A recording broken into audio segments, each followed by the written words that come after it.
Helen Foster believed she knew everything about her life, about her marriage, her future, her legacy. But when her husband died after 40 years together, a stranger arrived at the reading of the will, claiming a piece of everything she had ever built: a secret son, a hidden life, and a betrayal deeper than anything she could have imagined.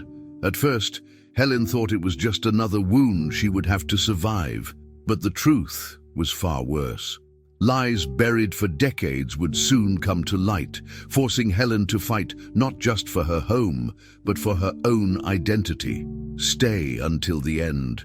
Because once the real heir is revealed, nothing will ever be the same again. Tell us where you're watching from, and don't forget to subscribe for more stories that touch the heart and remind us how strong we truly are. Helen gripped the edge of the polished oak table, her knuckles whitening as the lawyer cleared his throat. "We are gathered here to execute the final wishes of Mr. Charles Foster," he began, his voice steady, indifferent to the storm of emotions sitting around him. Helen barely blinked, her gaze locked on the yellowed paper in the man's hand, still wearing the simple gold band that symbolized 40 years of a seemingly unbreakable bond. Across from her sat Ethan Cole, a stranger with sharp eyes and a calm posture that made her stomach churn. She had noticed him at the funeral, standing, apart from the mourners, his hands folded respectfully, yet his presence had unsettled her without her understanding why. Now, everything clicked into place with brutal clarity. As the lawyer spoke the words that split her life in two, Helen tightened her hold on the ring, feeling it bite into her skin as if it too had turned against her. "I, Charles Edward Foster, being of sound mind and body, declare the following," the lawyer continued, unaware or uncaring of the silent war that had already erupted in the room. Helen shot a glance at Ethan, who offered a nod so slight it could have been imagined. No smile, no gloating, only acknowledgement. She inhaled sharply as the document confirmed what she dreaded: the Foster estate, the house she had poured her life into, and the lands Charles had built from nothing were now to be shared. Helen tried to swallow the lump forming in her throat, but it stuck, thick and heavy. Her children, if Charles had ever cared to mention others, were supposed to be a part of her too, weren't they? Instead, here sat this young man, uninvited, unexpected, and seemingly unconcerned by the havoc he unleashed. She wanted to speak, to demand answers, but the words turned to ash before reaching her lips. When the lawyer finished reading, he placed the papers neatly on the table and folded his hands, waiting. A thick, oppressive silence filled the space between Helen and Ethan. Helen leaned back, her mind racing with memories, trying to pinpoint a moment, any moment, when Charles had seemed distant enough to hide such a secret. There were business trips, of course, but Charles had always called, sent flowers, remembered anniversaries with meticulous care. Was it all a lie? Her heart hammered painfully in her chest. Finally, gathering what little strength she had left, Helen turned toward Ethan. "Who are you?" she asked, her voice low but steady. Ethan's expression didn't change. He leaned forward slightly, resting his hands on the table. "My name is Ethan Cole," he said plainly. "I'm Charles Foster's son. I'm sorry had to find out this way." His tone held no malice, no triumph, just an unbearable finality that crushed any fragile hope Helen had clung to. Helen's mind reeled. A son. Charles had a son. And not a son they had raised together in their carefully constructed world, but a son born of betrayal, concealed behind layers of lies and appearances. "How long have you known?" she asked, her fingers absent-mindedly tracing the pattern in the table's wood. Ethan hesitated for a fraction of a second, enough for Helen to notice, before answering. "Since I was 15, he said. "Charles came to see me once a year. He provided for me, quietly. It was his way of making up for things, I guess." Helen's stomach twisted. Quiet support, hidden visits. She envisioned Charles slipping away under excuses of work, returning with gifts and reassurances while maintaining the illusion of their perfect life. And now, even in death, he had shattered it all, leaving Helen to pick up the shards with bleeding hands and a heart she no longer recognized as her own. The lawyer shuffled some papers, breaking the tension only slightly. "There are conditions," he said, glancing between Helen and Ethan. "Both heirs must agree on the management of the estate for the next 6 months. Otherwise, it will be liquidated and the proceeds divided equally." Helen barely heard him. The thought of collaborating with Ethan, of living alongside a living reminder of Charles's deceit, made her blood run cold. Ethan remained composed, nodding once in acknowledgement. Helen, however, sat frozen, the weight of betrayal pressing down on her chest until breathing became a conscious effort.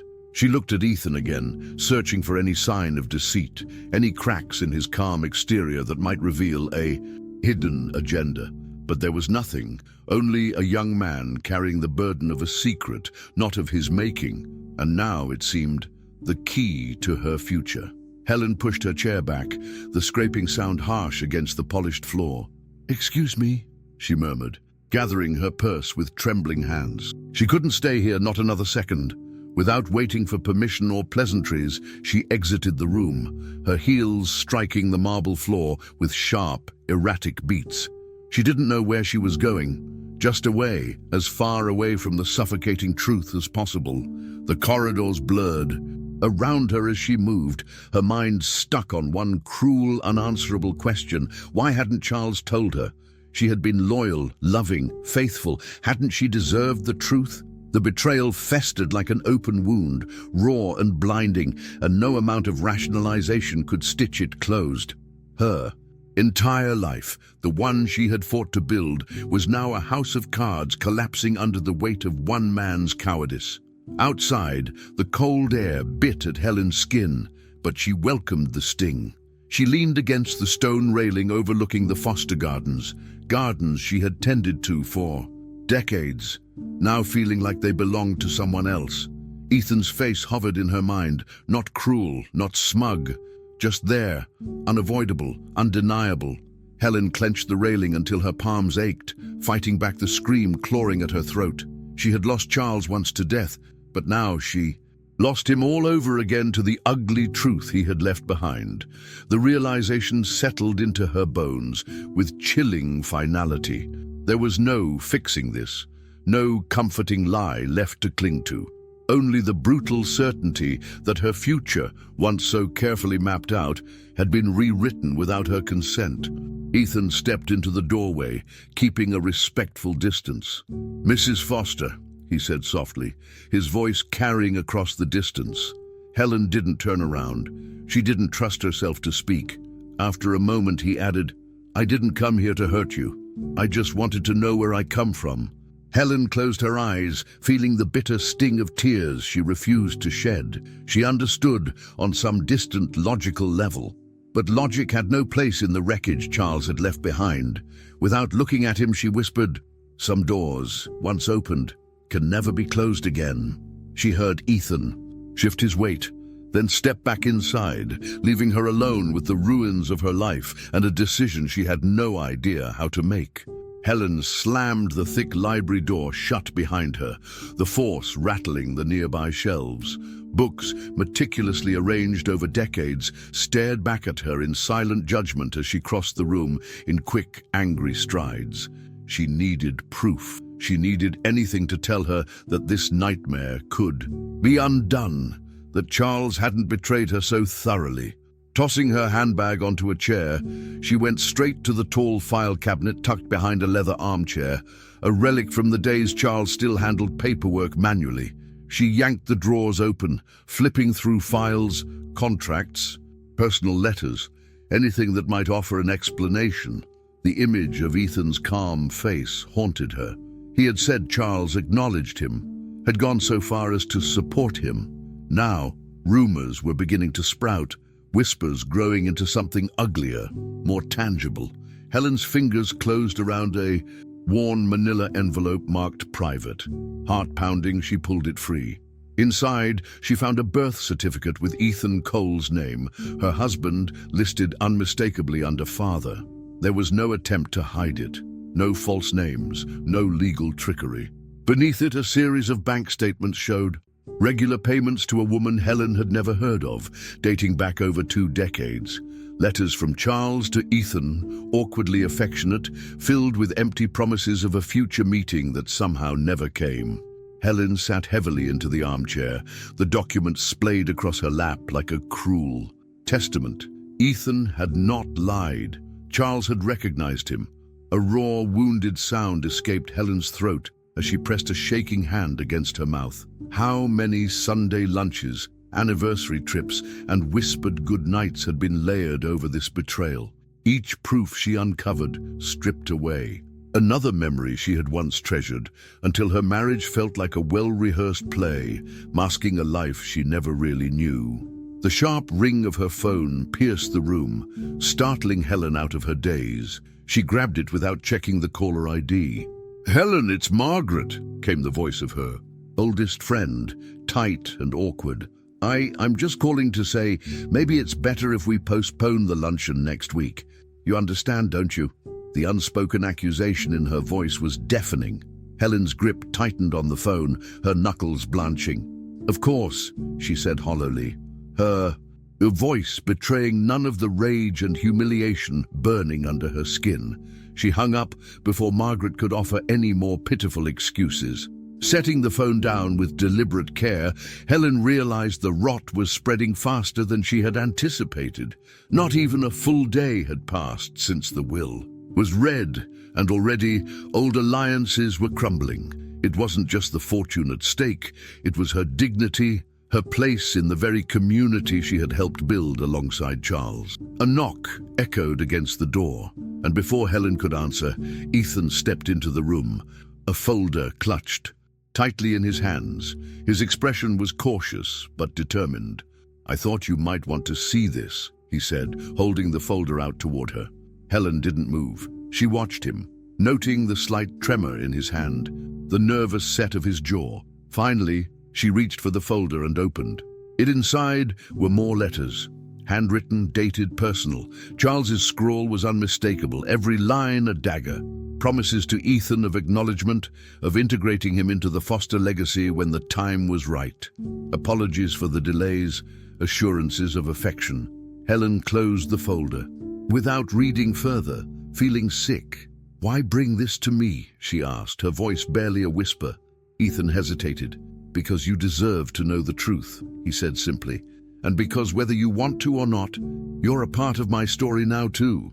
Helen stood up abruptly, pacing the length of the room, her heels striking the wooden floor with mechanical precision. "You think this makes it better?" she snapped. "That dumping all this into my lap somehow makes you the good guy?" Ethan's shoulders stiffened, but he didn't look away. "No," he said. "It doesn't make anything better, but it's the truth. I didn't choose how it happened, neither did you." Helen stopped, glaring at him with an intensity that might have incinerated a lesser man. "You think you can just walk in here, claim half a life you never lived, and expect understanding?" Her voice rose with every word. Ethan remained, still, absorbing each blow without retaliation. "I just want what's mine," he said quietly. Nothing more. Helen turned away from him, unwilling to let him see the tears welling up in her eyes, the tears she had sworn not to shed. The library felt smaller now, oppressive, the walls closing in.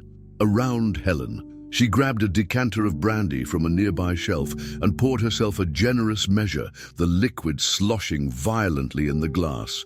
She drank it in one swallow, the burn doing little to numb the ache in her chest. Turning back toward Ethan, she saw him still standing there, waiting, not with arrogance, but with a weary patience that made her hate him even more.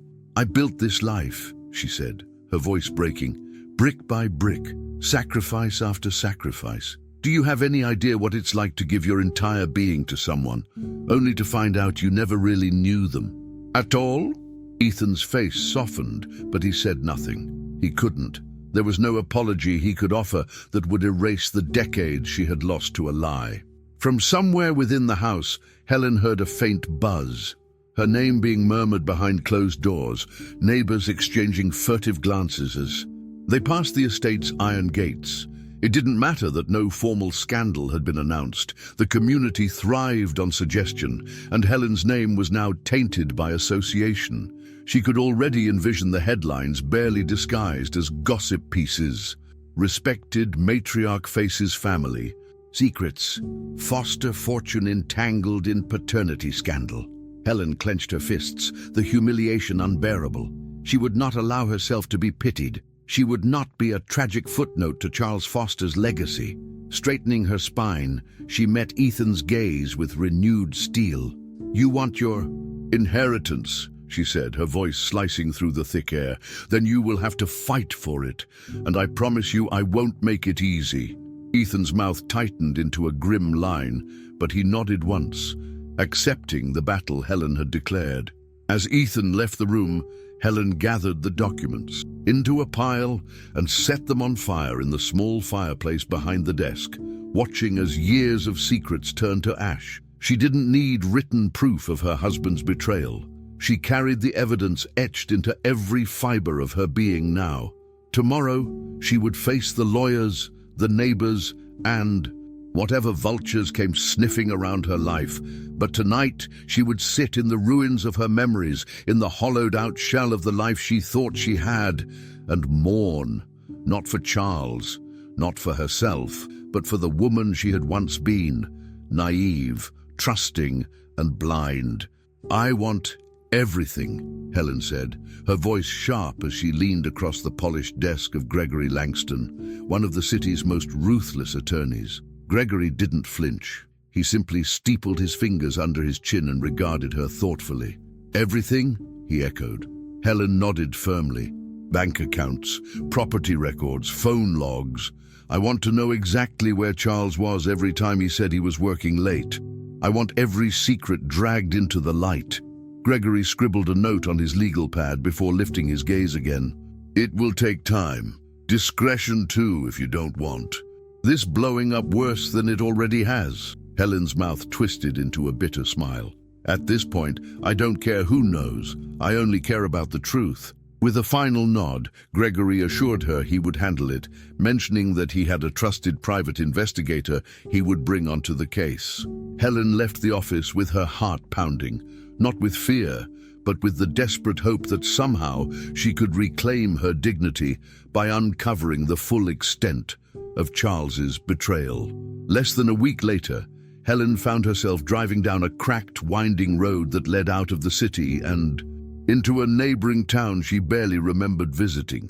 Beside her sat Robert Dean, the investigator Gregory had assigned, a man with sharp eyes and a quiet confidence that unsettled her. "Are you sure you want to see this firsthand?" Robert asked, glancing at her briefly. Helen's hands tightened on the steering wheel. "If I'm going to burn, I might as well see the fire," she muttered, not looking at him. Robert said nothing more, respecting her silence. Following the directions he provided, Helen turned onto an even narrower lane lined with wild hedges and neglected mailboxes. Finally, they came to a small, well-kept house with white shutters and a neatly trimmed lawn. It was unassuming, almost picturesque, the sort of place that would seem welcoming to anyone who hadn't just discovered it had been built on the foundation of a lie. Helen stepped out of the car, her legs stiff with tension. Robert stayed back, giving her the space she needed. She approached the front porch, noting the row of potted flowers, the carefully arranged rocking chairs, the welcome mat that looked freshly cleaned. It struck her how normal it all appeared, how normal it had been for Charles to live two lives, weaving between two homes with seamless ease. Robert handed her a set of photos, images he had taken secretly. Helen flipped through them with trembling hands. Charles, smiling beside a woman she had never seen before, his arm wrapped around a young boy who would grow into the man now, threatening to tear her world apart. A family, a real one, not hidden in shadows or confined to secrecy, but living openly just a few miles away while she had played the fool. The door creaked open slightly, and a middle-aged woman peeked out, suspicion etched into her features. "Can I help you?" she asked, her voice guarded. Helen couldn't find her voice, so Robert stepped forward smoothly. "Just admiring the house," he said, offering a charming smile.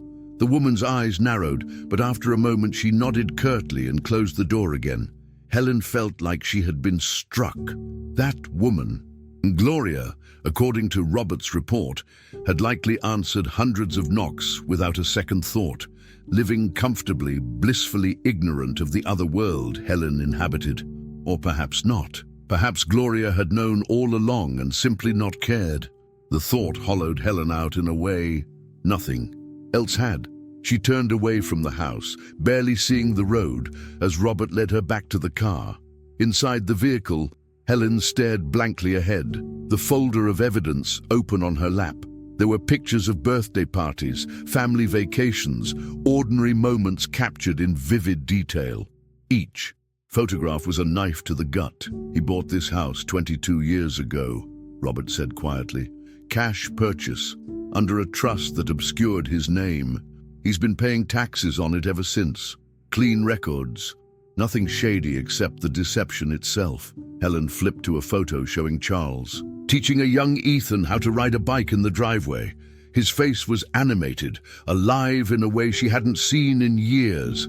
Tears blurred Helen's vision, but she refused to let them fall. She had cried enough. Now, all that remained was the cold clarity of knowing she had been second place in a life she thought she had mastered. On the drive back, Helen pressed Robert for more details, demanding dates, receipts, corroborations. She wanted every stone overturned. Robert hesitated only once, mentioning that neighbors had seen Charles regularly visiting, but had assumed he was simply a relative or an old friend. No one had questioned his presence because he was careful, always maintaining just enough distance to avoid drawing suspicion. Helen laughed bitterly at the irony. Charles had been a master of performance, hiding behind a carefully constructed facade of loyalty and love. Yet here, amid strangers, he had lived something closer to truth. It was a reality Helen was only now beginning to grasp, that she had been part of a life curated for appearances, while another woman had been granted his authenticity. Back at home, Helen locked herself in the library again, her sanctuary now, transformed into a prison of memories and shattered illusions. She spread the photographs across the desk, studying them like a general surveying enemy plans. There was a pattern to Charles's visits, always during Helen's charity events or business trips or family gatherings he claimed he couldn't attend due to work. Every absence had an explanation. Every lie had been polished until it gleamed with plausibility. She leaned back, exhaustion pulling at her bones, wondering if she had missed the signs out of trust or willful blindness. Did she subconsciously know and choose to ignore it? The thought gnawed at her, adding self-loathing to the storm of grief and fury already brewing inside her. When night finally crept upon the estate, Helen remained seated, unable to summon the energy to move. The world outside her windows continued without her, neighbors retreating behind their perfect facades, pretending not to have seen the headlines. She gathered the photographs into a folder and labeled it in bold, angry letters. The truth. It wasn't for revenge, not exactly. It was for survival. If Ethan was to be a part of her life now, forced into her existence like a splinter under the skin, then she would meet him not with sentimentality or compassion, but with ruthless knowledge. Helen Foster had been the dutiful wife, the gracious hostess, the blind fool. No longer. Now, she would be the woman who knew everything. "You need to see this," Robert said, pushing a thick envelope across Helen's desk. His voice carried none of the clinical detachment he usually maintained, a detail Helen noted immediately. She didn't hesitate. She pulled the documents free, hands steady, despite the turmoil brewing inside her. Inside, a detailed timeline had been meticulously constructed, Every business trip, every supposed conference, every excuse Charles had ever given her had been cross-referenced and matched against transactions, travel logs, and sightings in the small town where Gloria and Ethan lived. Helen flipped them through the pages, each one hammering the same truth deeper into her heart. Twice a month, for over 20 years, Charles had made those trips. And each time Helen had stood by the door with a kiss goodbye and a trusting smile, sending him off with pride in her heart. Each lie was a betrayal she had unknowingly blessed. She felt herself stiffen, her body instinctively rejecting the overwhelming humiliation. She shoved the papers aside and looked at Robert, her voice cold and controlled. "What else?" Robert hesitated, his eyes flickering with something that looked dangerously like pity, and Helen hated it. She was done being pitied. Robert cleared his throat and set down another file, thinner but heavier in implication. "There's more. Ethan's understanding of all this, it's different from yours," he said carefully. Helen narrowed her eyes, feeling the defensive wall inside her rise. Instinctively.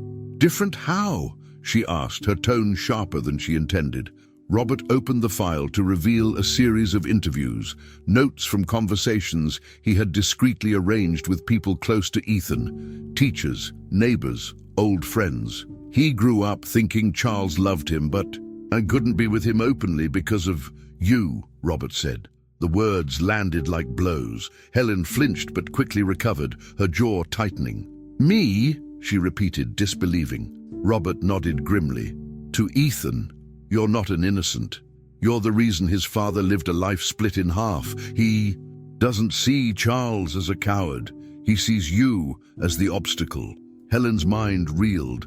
Every sacrifice she had made, every compromise, every moment of loneliness she had endured to build a life with Charles was now twisted into a weapon aimed at her by the very person Charles had hidden from her. Helen sat back, the weight of the years crushing her from the inside.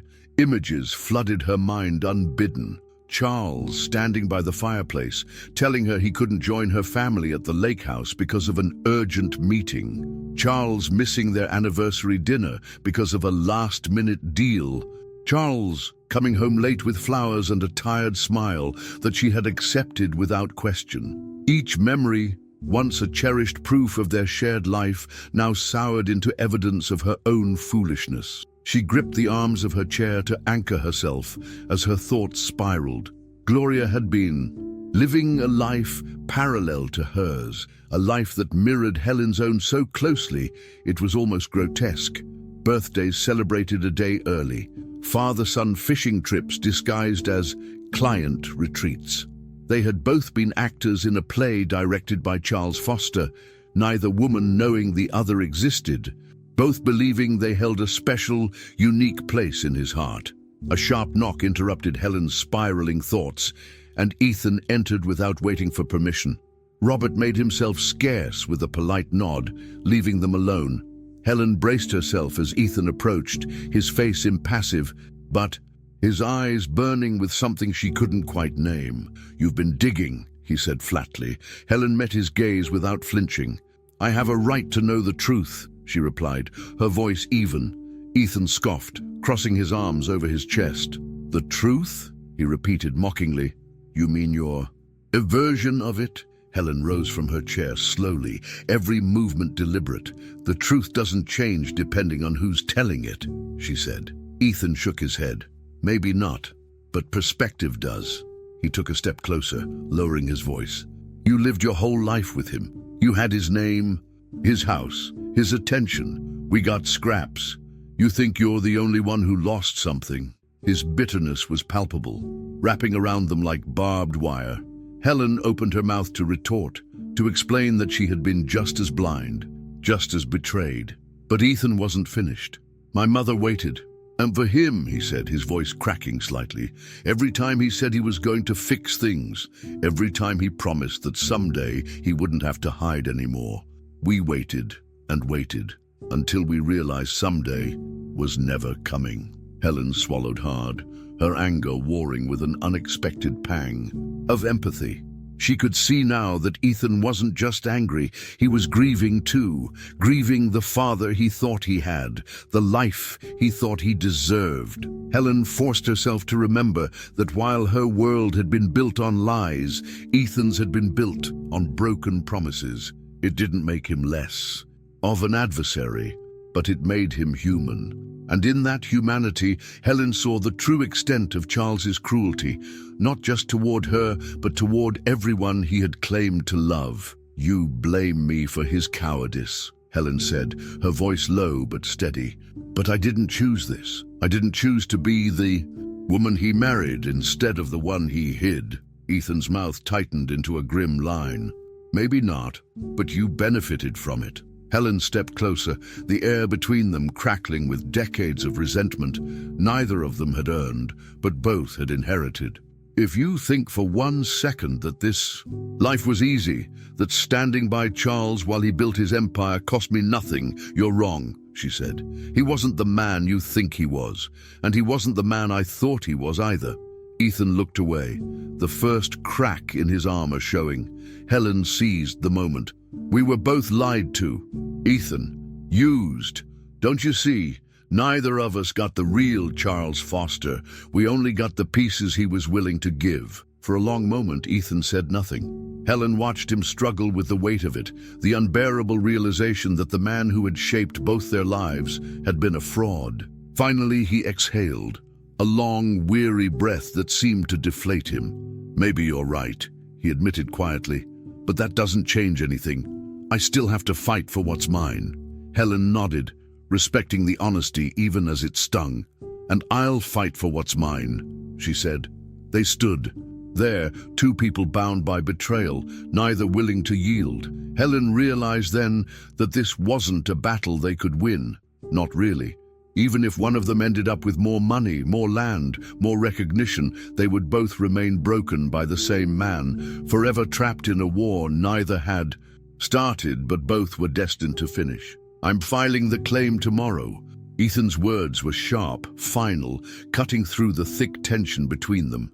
Helen stood rigid in the foyer of the estate, the place that had been her sanctuary for 40 years, now reduced to a battleground. She stared at him, refusing to show the devastation boiling inside her.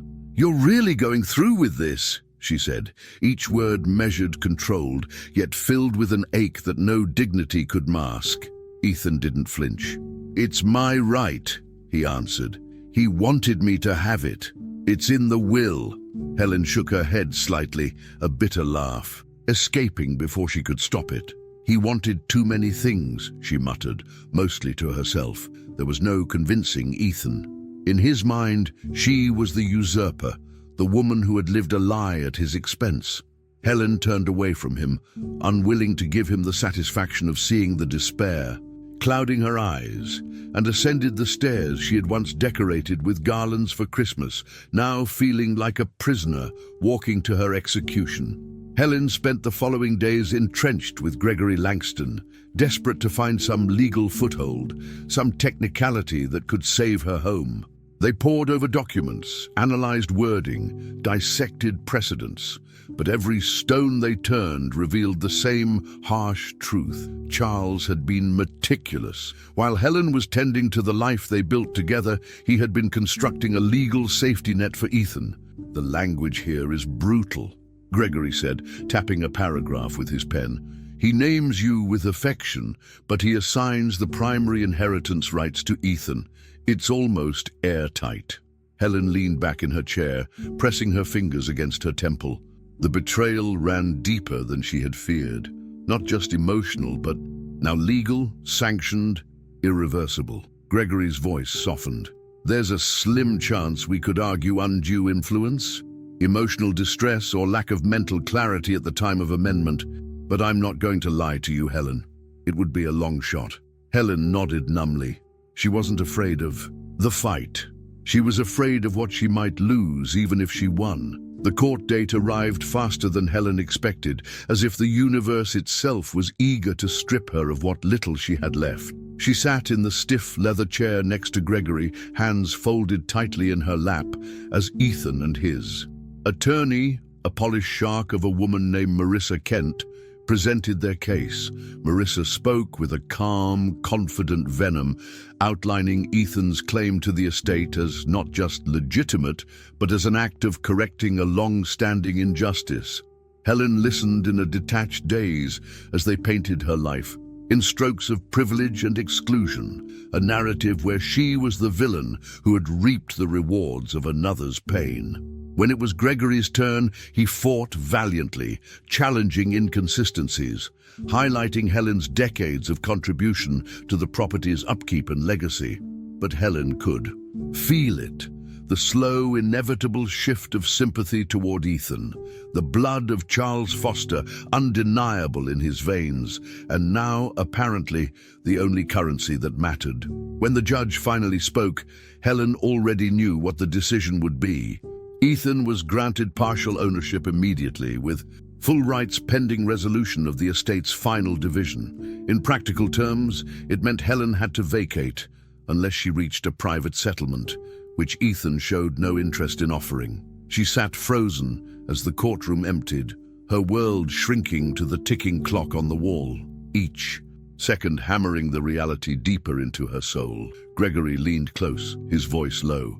"We can appeal, but it will be expensive, and frankly, I'm not optimistic."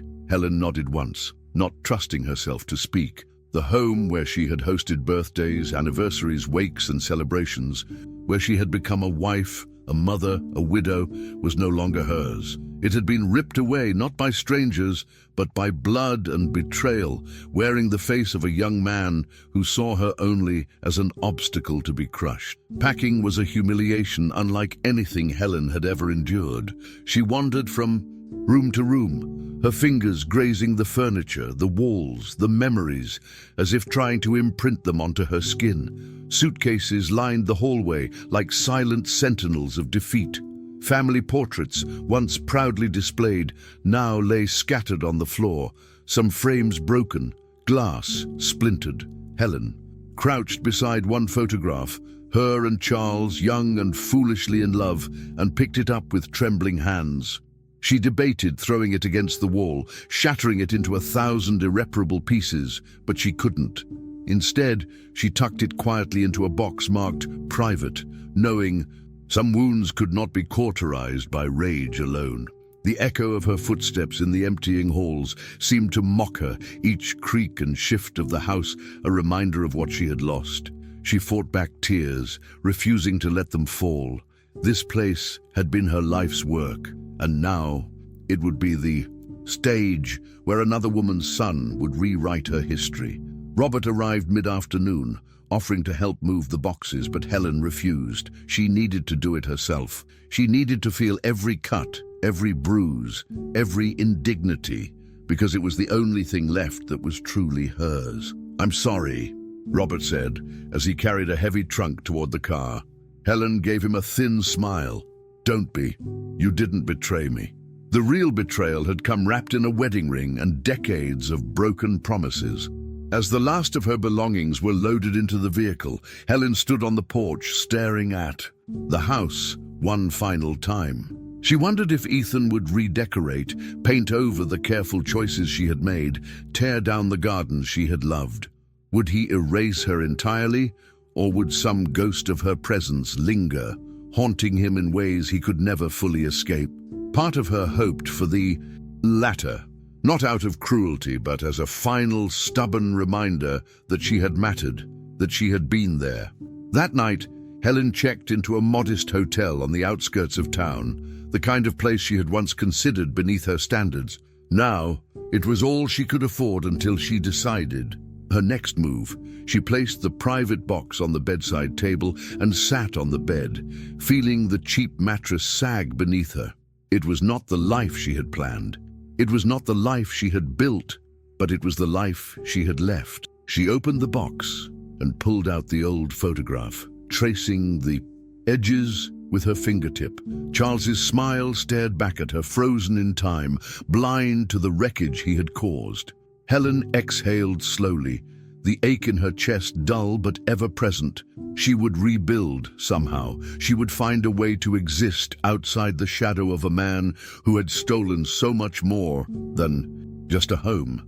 But tonight she allowed herself the bitter luxury of mourning what had been lost. Not just the house, but the woman she had been inside it. "Start from the beginning," Helen said, her voice firm as she pulled the first dusty box onto the motel bed.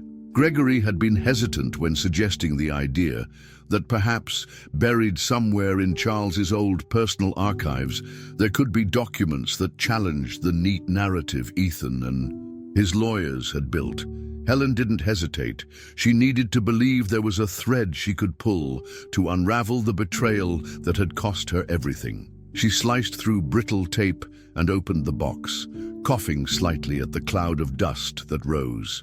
Inside were ledgers, notebooks, personal correspondence, artifacts of a life she realized she never truly knew. She settled at the small desk, the weak light from the motel lamp barely illuminating the spidery handwriting that filled page after page. With every document she unfolded, she became more convinced Charles had hidden far more than just a second family. His financial dealings were a labyrinth of misdirection, trusts, and silent partners, some of them inconsistent with the image he had carefully cultivated. Hours passed, Helen flipping through records, piecing together a different man from the one she had married. 1. Ledger entry caught her eye. Significant transfers of funds labeled as donations to organizations that, upon cursory research, didn't seem to exist. Another file contained property deeds for real estate holdings in names she didn't recognize.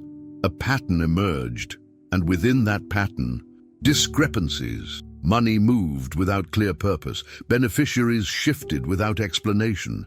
Helen's mind raced. If these assets were hidden from her, were they also hidden from Ethan? Or worse, were they hidden for him? Her heart thudded painfully as she considered the implications. Ethan's inheritance might be based on manipulated truths, selective disclosures. She pulled out another document, a signed memorandum between Charles and an unnamed party, and recognized Charles's signature instantly, but the counter-signature was blurred, intentionally smeared. She leaned in, feeling the pounding urgency of discovery, sensing that somewhere in this paper graveyard was the weapon she needed. Gregory arrived late the next morning, finding Helen still awake, papers spread in chaotic mounds across the bed and floor. "You've been up all night," he observed, though there was no judgment in his tone. Helen waved a hand dismissively, motioning him closer. "Look at this," she said, thrusting the dubious memorandum toward him. Gregory scanned it quickly, then read it again more slowly, frowning. "This suggests Charles was shifting assets offshore," he said, "and if he was doing that, without properly documenting it in the main estate, then the valuation Ethan presented in court might not be the full picture." Helen's pulse quickened. "Can we use this?" she asked, hope flickering inside her for the first time in weeks. Gregory didn't answer immediately. He carefully laid the document down, considering. "Possibly, but we would need to prove that Ethan knew about it or that it fundamentally changes the estate's disposition." Helen clenched her fists at her sides. "I don't care how complicated it gets. I'm not letting them erase me without a fight." For the first time in what felt like an eternity, she felt something other than despair coiling in her chest, fury sharpened by purpose. They spent the day cross-referencing entries, Gregory pulling up databases and public records on his laptop while Helen sorted physical files. Patterns emerged, suspicious trusts, shell companies, silent transactions. Charles had hidden wealth, and that wealth had not been disclosed during the legal proceedings that stripped Helen of her home. If she could prove that Ethan or his representatives had presented a fraudulent or incomplete inventory, she could force a re-evaluation of the estate and perhaps reclaim what had been stolen. "It's not just about the money," Helen said, more to herself than to Gregory. "It's about what he took from me, what he let me believe." Gregory nodded grimly. Money, property, status, all of it built on half-truths. Helen wondered for a fleeting moment if Charles had ever intended for her to find any of this, or if he had simply underestimated her entirely. He had spent decades building illusions, and now, piece by piece, she was tearing them down. That night, Helen sat alone after Gregory left, her hands trembling slightly as she arranged the most damning documents into a new file labeled counterclaim. She realized with startling clarity that this wasn't just a legal battle anymore. It was a battle for her own sense of reality. For years, she had defined herself through Charles, as his wife, his partner, the quiet strength behind his success. Stripped of that, she was left with the raw, terrifying question of who she really was. A woman who had loved a ghost? A fool who had clung to illusions? No. Helen gritted her teeth, pushing those thoughts aside. She was someone who would not go quietly. She would expose every secret Charles had fought to bury, even if it meant tearing down the very legacy he had sacrificed them all for. She would not let Ethan or anyone else dictate the final chapter of her life. As she worked, the memories crept in unbidden. Charles's cheerful kisses before boarding. Yet another business trip. The weekends he missed, always sending extravagant gifts afterward. The excuses she had accepted without challenge. The parallel lives he had lived, nurturing a second family while pretending devotion to her, now seemed grotesque in their clarity. Helen felt both rage and sorrow. Rage at Charles for his betrayals, sorrow for the woman she had been, so desperate to believe in love that she ignored every warning sign. The ache inside her was profound, but it no longer paralyzed her. Instead, it fueled her determination. She wasn't chasing vengeance. She was reclaiming her dignity, her narrative, and her right to the truth. Helen made a list late into the night. Names, accounts, properties, connections, a roadmap of deceit she intended to navigate with relentless precision. Gregory would prepare the legal strategies, but Helen knew this fight wasn't going to be won in court alone. She needed to confront Ethan again, to press on the cracks she now knew existed.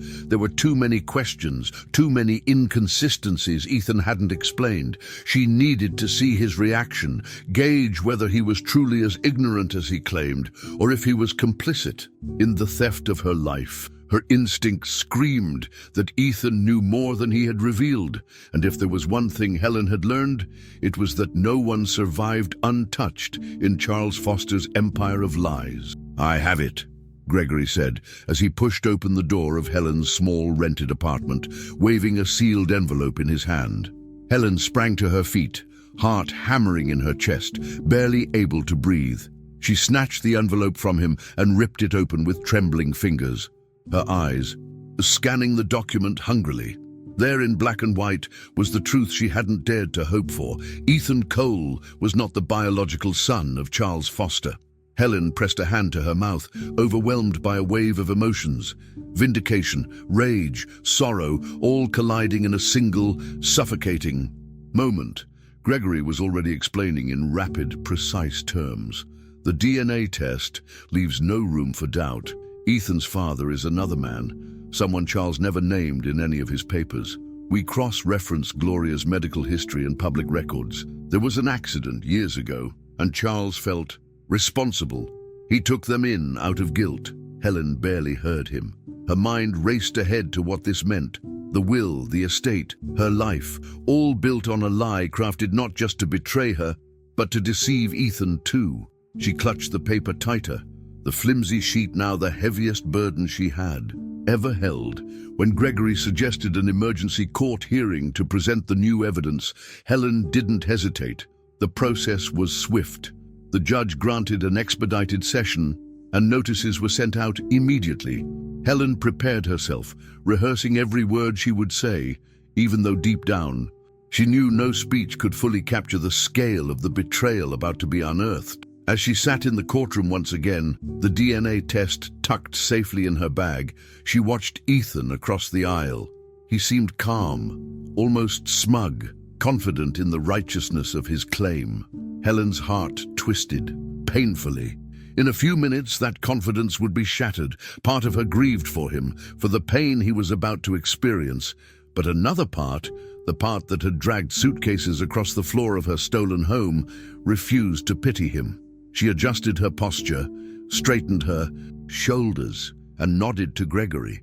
This time she wasn't the defendant. She was the executioner, and justice was finally hers to deliver. As the judge entered and called the hearing to order, the room fell into a tense silence. Gregory stood and requested permission to introduce new evidence, presenting the DNA test results with the cold efficiency of a seasoned attorney. Ethan frowned slightly, glancing toward his lawyer, but made no move to interrupt. Helen sat immobile, her hands folded in her lap, every muscle tense with anticipation. Gregory outlined the findings methodically: the paternity test, the background checks, the inconsistencies in Charles's estate planning. With each revelation, Helen saw Ethan's confusion deepen, his confidence erode. Finally, Gregory concluded with a simple, devastating statement: Ethan Cole is not the biological heir of Charles Foster. All prior claims to the estate based on paternity are therefore nullified. A murmur rippled through the courtroom. Ethan's face went slack with shock, the blood draining from his features as the reality settled around him like a tombstone. Ethan stood abruptly, knocking his chair backward with a loud scrape. "This is a mistake," he barked, his voice cracking with desperation. His lawyer tried to calm him, whispering frantically, but Ethan pushed her away. His eyes locked onto Helen's, wild and accusing. "You're lying," he spat. Helen remained still, meeting his gaze with the steady, sorrowful resolve of someone who had already lived through the worst of it. "I'm sorry, Ethan," she said quietly, the words tasting like ash in her mouth. "But you were lied to long before I ever fought back." Ethan stumbled, sinking back into his chair as if the weight of his new reality had physically crushed him. He buried his face in his hands, the strong, defiant man now reduced to a broken figure of grief and betrayal. Helen tightened her grip on the edge of the table, willing herself not to cry. She would not mourn this revelation. It was the truth, and the truth was all that remained to save her. The judge called a brief recess, allowing both parties time to confer. Helen remained seated, unwilling to retreat. Across the aisle, Ethan's lawyer leaned over him, speaking urgently, but Ethan barely responded. He looked hollow, gutted. Helen thought about all the rage he had thrown at her, all the accusations, the lawsuits, the humiliation. None of it had been his fault.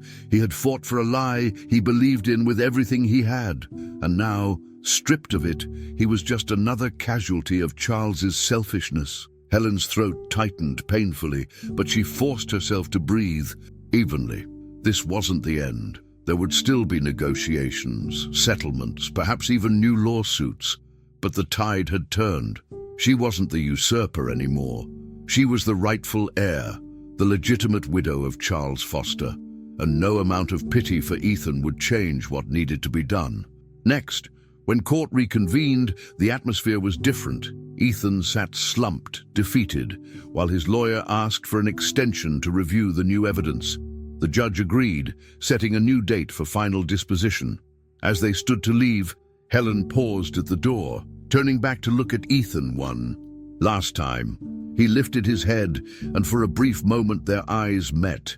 No hatred, no anger, just the raw, shared devastation of two lives upended by a man neither of them had truly known. Helen felt the strangest sense of kinship with him then, a bond forged not in blood but in betrayal.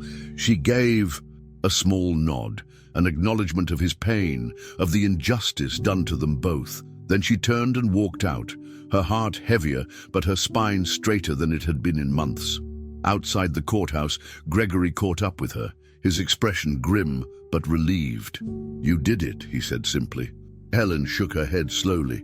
"No," she answered, her voice steady. "I survived it." Gregory said nothing more, understanding that there were no victories here, only endurance.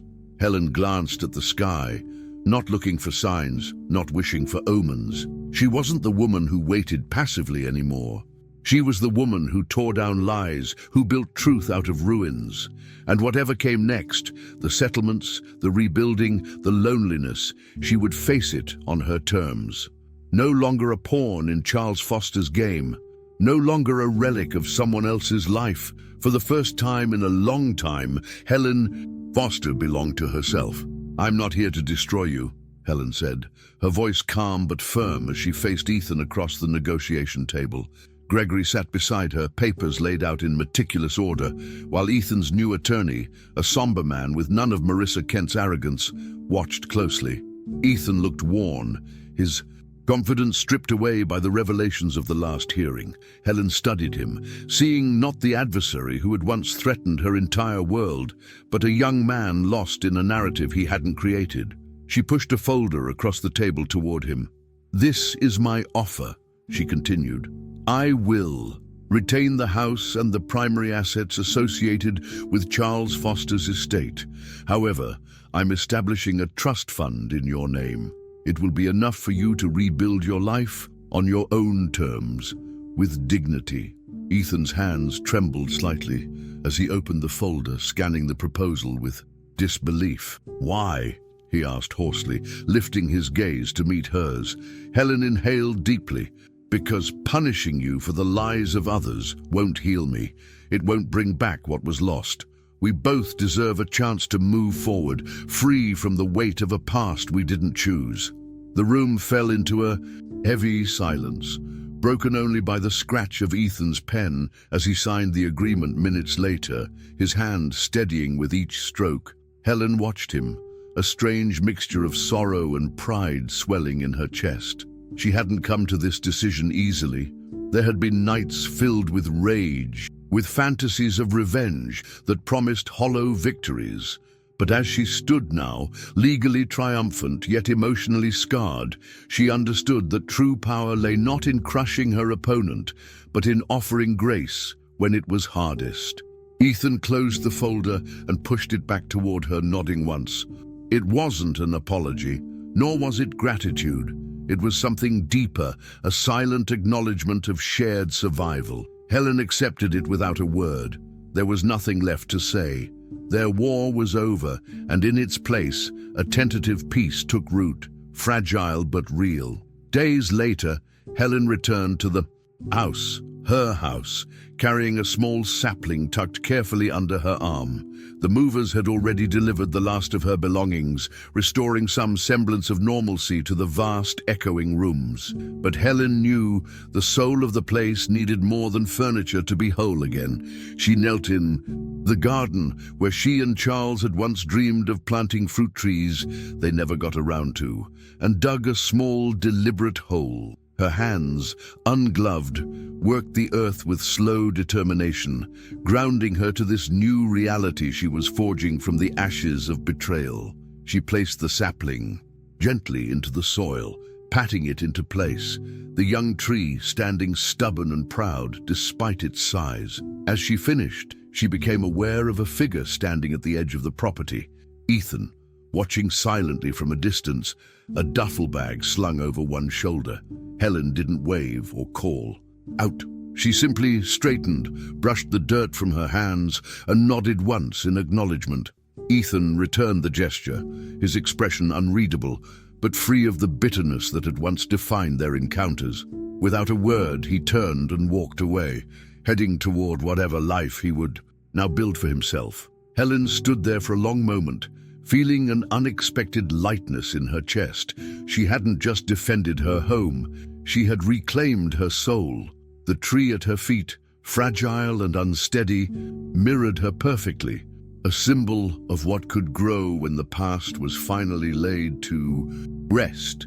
She promised herself that she would nurture it, not for Charles, not for appearances, but for herself. A reminder that life, battered and bruised, could still take root and flourish if given the chance.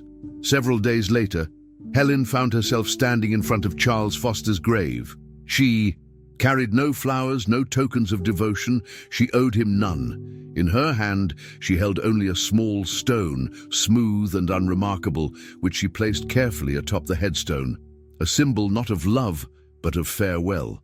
She stared down at the name etched into granite, feeling nothing. No anger, no sadness, no nostalgia, just an empty acceptance that what was done could never be undone. "Goodbye, Charles," she said softly, the words final, irrevocable.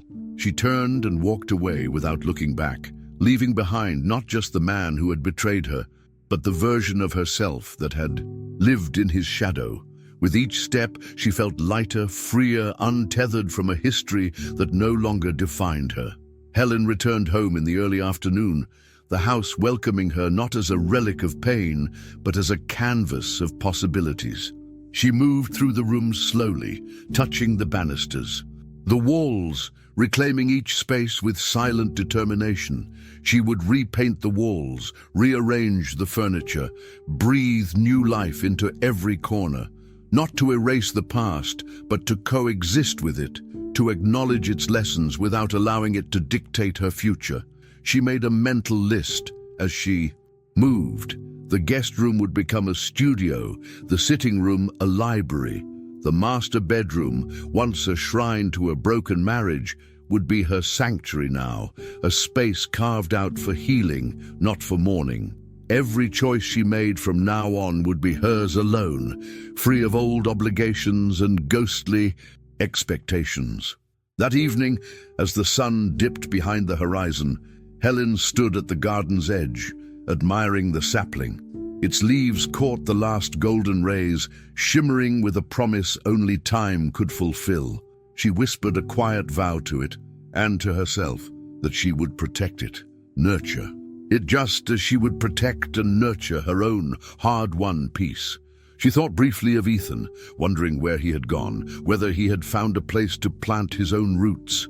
She hoped he had. Despite everything, despite the wars waged and the wounds inflicted, she wished him healing. Because forgiveness was not about forgetting or excusing.